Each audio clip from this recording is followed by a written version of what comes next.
Hello there, people of the internet. Shout out to FPC and GOA. We need them right now more than we have ever needed them. I wish that they were around 100 years ago, but they're around now, so we gotta make now matter. Speaking of now, I am out here with 3 different rifles. This is a video I didn't really think I was going to be making, but it's a video that I'm making. I'm out here with an 1891 pattern Mosin Nagant. This particular one is obviously a Finnish rifle. I'm out here with a 9130 Mosin Nagant. This here is one of my favorite rifles, the 9130. And I'm out here with an M44. These right here are very fun, handy little carbines. If the concussive blast wasn't so bad on this one, then this would probably be my favorite rifle. But I got me some hot coffee. Sun's going down. Starting to cool off out here. It's comfortable. My God, this place is beautiful. Not too hot, not too cold. No bullshit. All right, let's make a video. You know what? There's ants over there. I'm gonna sit my coffee on over here. Let's go ahead and talk about the evolution of the Mosin Nagant. Why don't we? Like I said, this is a video I was not expecting to make, just because I kind of got this rifle on an impulse buy from a local gun dealer here in this area. The gun was there on consignment, and I talked the guy who was, selling it on consignment, talked him down, and we got a pretty reasonable price. There is no rear sights on this thing, so I cannot compare the rear sights to these other rifles, but I can at least give some sort of general insight. So, the 1891 pattern Mosin, 5-round repeating bolt-action rifle, smokeless powder. I think these were zeroed out to like 300 arshins, which is quite a ways away. An arshin is like the equivalency of a pace versus a actual measured unit of distance. Back during the time period, what would I call them? I guess I'd call them governments. Governments at the time believed that combat was going to be taking place at way further distances than combat was actually taking place at, just because smokeless powder rounds were able to hit out to these further distances in comparison to the black powder rounds that they were currently using. So this right here was zeroed out for 300 arshins. Obviously right now there's no leaf sight on there, so I can't show it to you guys. They were very long rifles. Most of that was tradition's sake. Your black powder rifles needed to be nice and long in order to achieve the velocity necessary to do the damage that they were looking to do or the amounts of damage that they were looking to do. By the time this rifle came around, ranks of fire weren't really a thing. It was more so trying to keep as much ballistic capability out of the rifle as possible. But as time progressed, militaries very quickly realized that these long, cumbersome, heavy rifles were not necessary. During World War I, whenever the Russians were fighting with these things, and whenever basically every country was fighting with really long bolt-action rifles, your close-up trench warfare was not really, well, the bolt-action rifles, the long bolt-action rifles were not really all that suitable for that. After World War I, the Russians shortened their rifle just a little bit, made a couple of modifications. The sights are probably one of the most significantly different thing. They're zeroed out to 100 meters at this point. We actually have a front sight hood on this particular one. Whenever they were first introduced, they did not have a front sight hood, and I imagine the front sight got smacked around quite a bit. But the method of production was way more cost effective whenever these rifles came about. They were also shorter. They're quite a deal more lightweight. Let me see, I'm gonna try and line the stocks up best I can down there. You can see how the 9130 on this side is probably about 3 or 4 inches shorter than the 1891 pattern on this side. There's a rough estimation. I don't have them on the ground or anything, so I can show them off. Barrel bands changed. These right here were not necessarily fragile, but not necessarily the most effective. The actual bayonet styles, basically everything changed besides the actual mechanical functionality of the firearm. Just out of my own curiosity, I'm going to see if I can take the 1891 bolt and cram it into the 9130. I'm not going to actually fire it like that. I just want to see if it fits. And to be fair, must just be a guy thing, wanting to see if something fits in the hole. Well, I'll be damned. Oh my, oh dear. Well, it does fit. It does you know, actually function, it probably would fire. Not that I would, you know, trust the headspace, but it probably would fire. So the bolts appear to be pretty much identical. Let's see here. I'm not seeing any significant difference between the two. Obviously one is a Finnish bolt and the other is a Russian bolt. But besides that, yeah, they look pretty much identical. Okay, so I'm going to assume that the two bolts are identical. There is one little difference that I am seeing here. I have no idea what the actual functionality of it is, but we have this little cutout in the bolt right there, and on the 9130 that cutout is quite a deal larger than on the 1891 pattern. That is probably the only difference that I'm seeing. Perhaps right here as well. Right here it looks like we have a camming surface. The camming surface on the 1891 pattern is flat, and the camming surface on the 9130 has a little bit of a ridge to it just to help with tension. So I imagine this one right here would come undone easier than this one right here. But besides very minute stuff like that, they look pretty much identical. This is also me exploring and seeing the differences in these two bolts, because I have never compared them side by side until now. Okay, well, let's put these bolts back into rifles before I spend my whole video just staring at them. So after World War I, all the countries began to realize that long, cumbersome bolt-action rifles were probably not the wave of the future, so many countries shortened their rifles, and World War II showed that the Mosin was still too long, too cumbersome, and too, what's the word? Annoying. During World War II, actually at the very, very beginning of World War II, all the urban warfare and whatnot taking place, Russia ended up adopting a much shorter version of the Mosin Nagant. The M44, this is the version that I have. They also had the, M38, I believe that was the designation.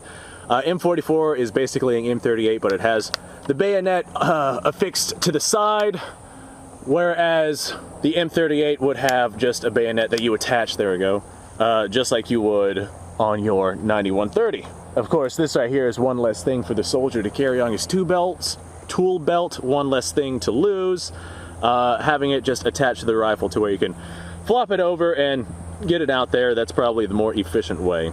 That is the most efficient way to make use of a very inefficient rifle. Besides that, mechanical functionality remains exactly the same. They shortened the sight a little bit because this is a carbine.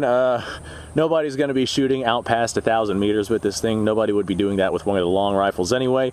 Volley fire wasn't really a thing that was used. I mean, it was used as more of a, what would you call it? A spectacle, I guess is what I would call it. Very ineffective, waste of ammunition, better off sending artillery or something like that. This particular M44 is a 1947 production, so after World War II, it is a very nice, handy little rifle.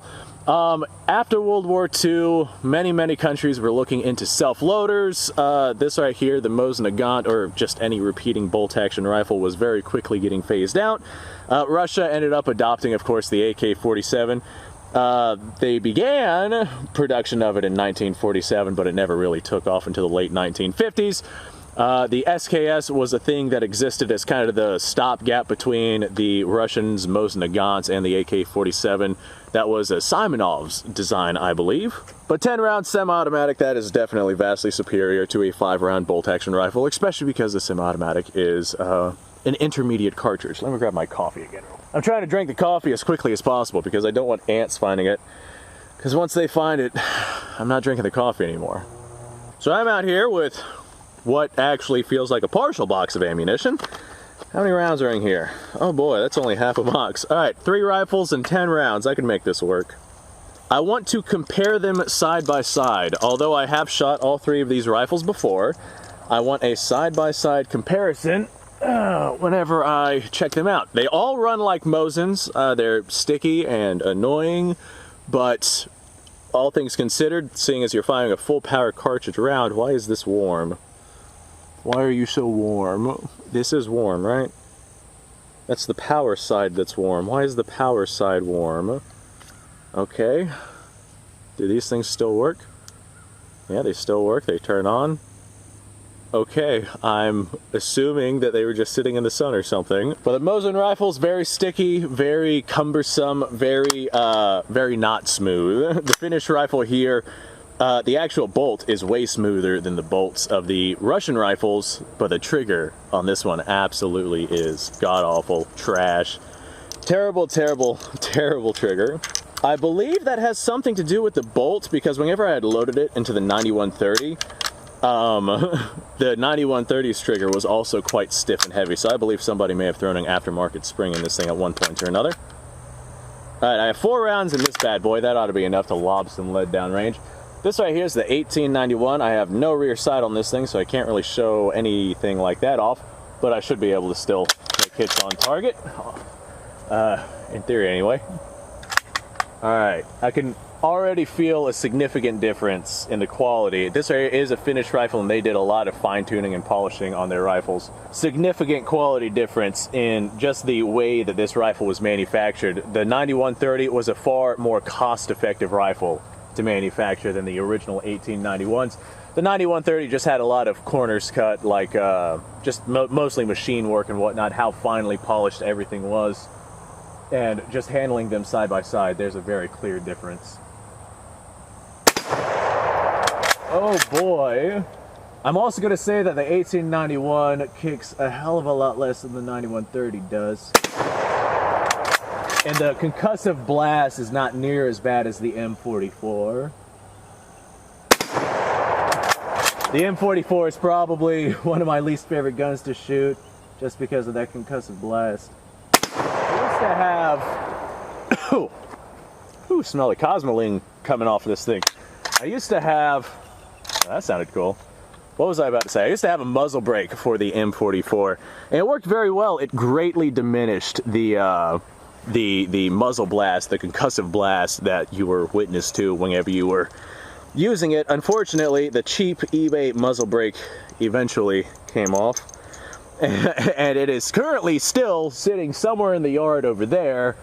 I was never able to find it, so it's somewhere in the dirt. All right, now we're going to run some rounds through the 9130. I have ran rounds through the 9130 on numerous occasions. It's one of my favorite rifles to shoot. I've got, I don't know how many thousands of rounds through this rifle at this point. Well, not this one right here. My other 9130, my refurbished 9130, I picked it up for like 80 bucks like 10 years ago. I ran probably about 40,000 rounds through that thing. Not joking. Like, those 440 tins, you used to be able to pick those up for like 60 bucks a piece. We bought probably about 100 of those, and I ran those through that rifle non-stop. Whenever I was growing up, that's what I did after school. I grabbed that rifle, I went out, I shot shit. That was just one of the things that I did.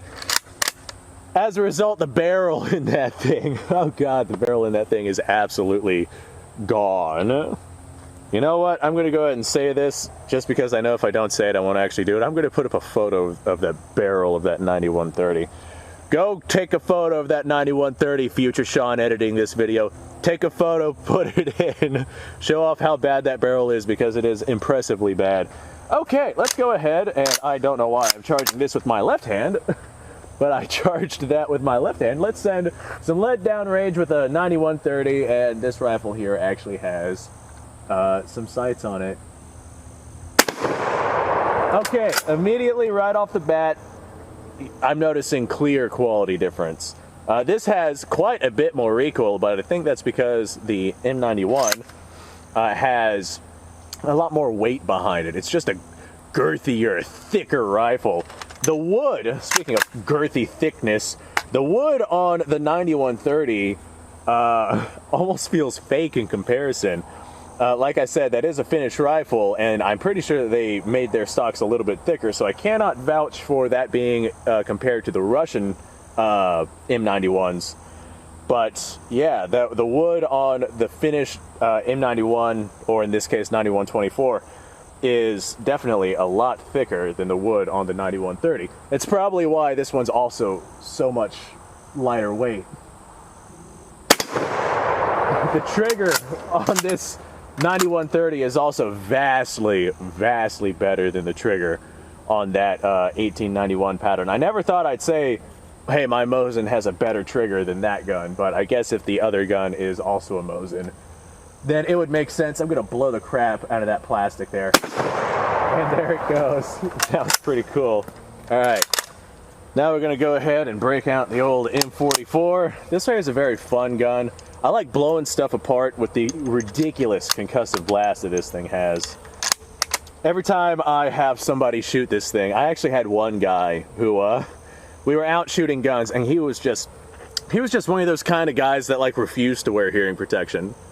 Like, I do not want to wear hearing protection, you know, I'll be fine. If you got to fight, you're not going to have hearing protection anyway, may as well get used to it, etc., etc. He was one of those kind of guys, so I was like, okay, fine, whatever, it's your ears. So, at the time we were actually, you know, shooting a bunch of military surplus, and he saw this thing, he was like, wow, that's actually a really nice, lightweight little carbine. I didn't know that Mosin Nagants were made that small. And I was like, oh yeah, that's an M44. Serious recoil, serious concussive blast. If you were ever going to wear hearing protection, this would be the rifle to do that with. And he was like, nah, I don't need hearing protection. And then he went out and shot it and was like, dude, hearing protection is a really good idea. I have changed my mind entirely. Speaking of changing my mind on hearing protection, let's launch some lead. Oh my God. That made my headset shut off for a second. Jesus Christ, the concussive blast is so insane. I wonder if we'll catch any fire on camera today. Oh, I'm definitely seeing fire. I'm seeing plenty of fire. My God, I can't imagine fighting in World War II with like an M38 or something like this. And, you know, going room to room, fighting off the Germans. Like, if there's, like, a bunch of you with these things all next to each other, you wouldn't be able to hear anything. My God. Alright, I know I already hit the plastic once, but I want to hit it again. I'm going to go ahead and put this bad boy on safe and go pile that plastic up. Alright, I got some cardboard boxes out there, too. Just, you know, lightweight stuff to go ahead and blow apart with the 7.62 by 54 rimmed around. We're not hitting the plastic itself, we're just hitting the ground, and the shock wave is going to launch it into the air. Let's go ahead and do exactly that. This is my last round, so hopefully it's not a waste of ammo. Oh my God. Well, we had plenty of crap fly up into the air, but it was nothing like that. I guess the boxes just added too much weight on that. Waste of ammo! Well, that didn't eat at all. I'm going to try yeeting that again, my goodness. Alright, the M44 does not yeet shells. Let's try the 9130. I bet the 9130 will yeet something. What the hell am I doing in this video at this point? Alright, here we go. Wow, that was even more pathetic than the M44. You versus the guy she says not to worry about. Okay, I guess I'm done yeeting things. Okay, so I already knew what to expect, but the differences are way more than I was expecting. Okay, where do we start? We'll compare the 1891 to the 9130. After shooting them, this right here is a vastly lighter weight rifle than this one right here. This one is also quite a deal longer, and there's quite a bit more hardware on this thing. As a result of this being lighter weight, it is a more recoiling rifle. I imagine that this one right here would probably be more accurate out to extremely long ranges just because of the length of the barrel on it, but this right here, the 9130, should be more than capable. Trigger on the 9130, not great, but way better than the trigger on the 1891. I'm pretty sure that's got something to do with the bolt though, so I can't really make any comparisons on that. Concussive blast is roughly the same, but it's hard to tell because the 9130 recoils quite a bit more than the 1891. I think I like the 1891 better than the 9130 just because of the lack of recoil. Whenever I stick some actual sights on the 1891 pattern, it's going to make a really good little rifle. And of course, both are far nicer to shoot than the M44. Don't get me wrong, this is a fun little gun. I love this little M44, but my God, I can feel the teeth rattle in my skull every time I fire it. Every time I pull the trigger on this thing, I'm at, you know, risk of hemorrhaging. So yeah, it was fun. This was definitely a fun time. I wanted to stick them side by side and really get a feel for the different rifles. The 9130 is currently missing its cleaning rod. I believe I have that inside because I actually use it for cleaning. Mechanically, functionally, they appear to be basically the exact same system with some minor altercations like barrel length, furniture, sights, things like that. besides that, they're all Mosin Nagants, so they all work basically the same way. One thing that I do want to point out, our 9130 here has a whole lot of play in the bolts. Definitely a lot of tolerance there, and that's probably why it feels like a toy in comparison to the 1891, because whenever I pick up the 1891 bolts, it is quite a deal more solid. I can really feel the metal sliding against other metal, and there is very little play in this thing. This thing is phenomenal. Okay, that might have something to do with the sticky Cosmoline on it. So time will tell if that right there wears off. But I noticed the M44 has exactly the same kind of play as the 9130. Maybe not quite as much, because it is no longer wartime production, so the Russians could afford a little bit less quality control, or a little bit more quality control. So it does feel a little bit more on the higher end side in comparison to the wartime 9130. 1943 was a bad year for the Russians. Okay, well, if I had to pick one, I'd probably take the 1891 if it had proper sights on it. But just because my 9130 has sights on it, this is the one that I would go to. It is a good compromise between comfort and lightweight portability. This right here is not nearly as heavy as the 1891 is. I am vastly caught off guard at the weight difference.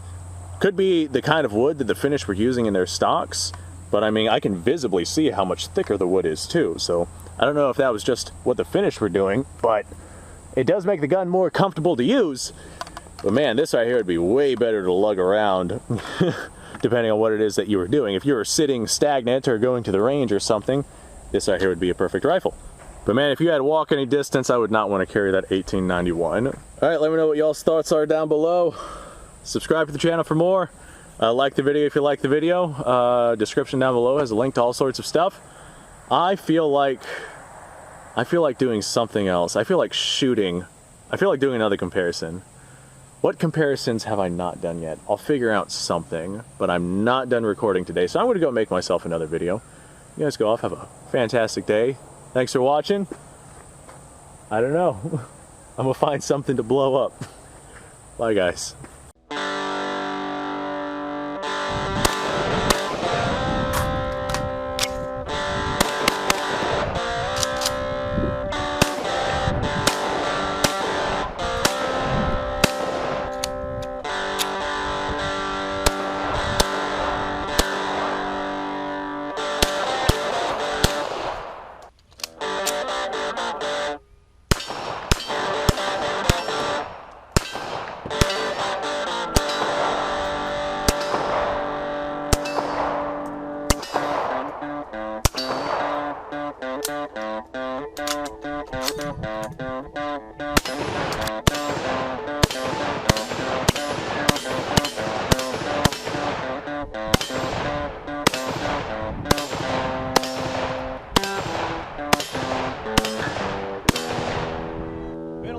Since I've done this.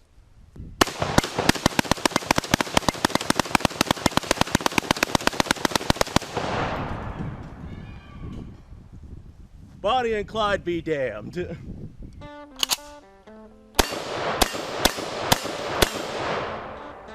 Poor man's Garen.